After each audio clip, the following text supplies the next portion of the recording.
Finally आपलं शेवटचं नारळ येत आहे की नाही. चला वरती बसा. अजून कुंडू वरती बसा. फायनली आपलं शेवटचं नारळ येत आहे.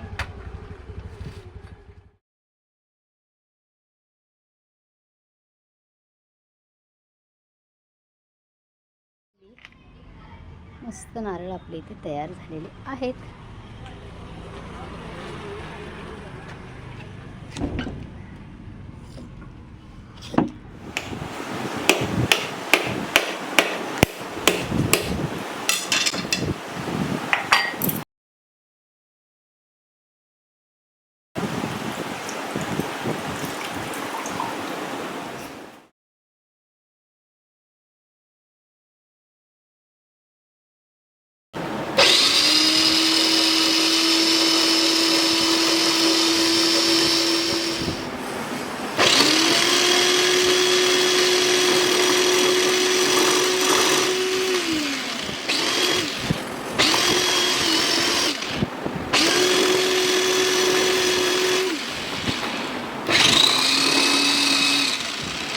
म्हणायला आम्ही बिल्डिंगमध्ये राहतो, पण आमच्या बिल्डिंगला अजूनही नारळाचं भाग्य लावलं आहे. अजूनही त्या जुन्या नारळांना जपण्यात आलं आहे ह्या सोसायटीच्या आवारामध्ये. आणि आता जेव्हा जेव्हा ही नारळ तयार होतात तेव्हा आम्ही ती काढतो आणि ज्याच्या वाट्याला जेवढे येतील ते वाटून घेतो. आता ह्या स्वतःच्या आपल्या हक्काच्या जागेमध्ये आलेल्या नारळांना एवढ्या प्रेमाने मम्मी काढल्यानंतर सगळे वेळेस सोलून ठेवते आणि अगदी जेवढे टिकवता येईल तेवढे टिकवण्याचा तिचा प्रयत्न चालू असतो. अशा प्रकारे सर्व नारळ काढून घेतलेली होती तिने, साल काढलेली होती आणि अशा ताज्या नारळांना थोडे मला दिले, थोडे तिला ठेवले. आता त्यातल्याच नारळाची ही रेसिपी आज तुमच्यासाठी. ही रेसिपी अगदी पटकन आणि झटकन होणारी घेऊन आली आहे. म्हटलं शूट करूयात आता. एवढी नारळ आहेत आपल्या हक्काची.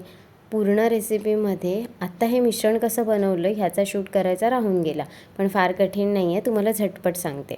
आज मी इथे बनवते अगदी झटपट आणि पौष्टिक असे ओल्या नारळाचे लाडू.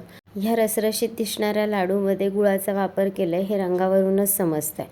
सर्वप्रथम ताजा ओला नारळाचा किस करून घेतला आहे. त्यामध्ये गूळ घालून हे मिश्रण छान एकजीव करून घेतलं आणि सुगंधासाठी थोडी वेलची पावडर घातली आणि चव वाढवण्यासाठी थोडंसं तूप घातलं आहे. हे मिश्रण व्यवस्थित एकत्र आलं की गॅस बंद केला आणि हे तयार झालेलं लाडूचं मिश्रण थोडं कोमट करून घेतलं. आता ह्या मिश्रणाचे छोटे छोटे लाडू वळून घ्यायचे आहेत. म्हटल्यानंतर आपल्याला हे मिश्रण बऱ्यापैकी थंड करून घ्यावं लागणार आहे. आणि सगळ्यात महत्त्वाची गोष्ट म्हणजे की ह्याचं माप किती. आता तुम्ही म्हणाल नारळ किती घेतलं, नारळाचा किस किती होता, त्यामध्ये गूळ किती घातले. तर गोडवा तुम्हाला अति जास्त गोड हवे असतील तर तुम्ही गुळाचं प्रमाण वाढवलं तरी चालेल.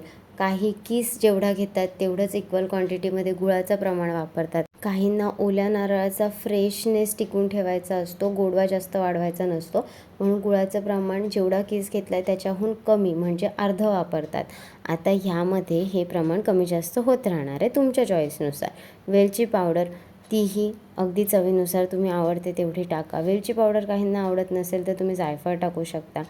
चव वाढवण्यासाठी थोडंसं तूप आवर्जून घाला, कारण की तुपामुळे ते कमाल भारी होतात. पण जर का तुम्हाला तूप आवडत नसेल, आता असतात असेही लोक असतात ज्यांना साजूक तूप नाही आवडत, पण नारळाचं आणि तुपाचं कॉम्बिनेशन एवढं कमाल भारी आहे, टाका आवर्जून. पुढच्या व्हिडिओमध्ये भेटूयात. बाय.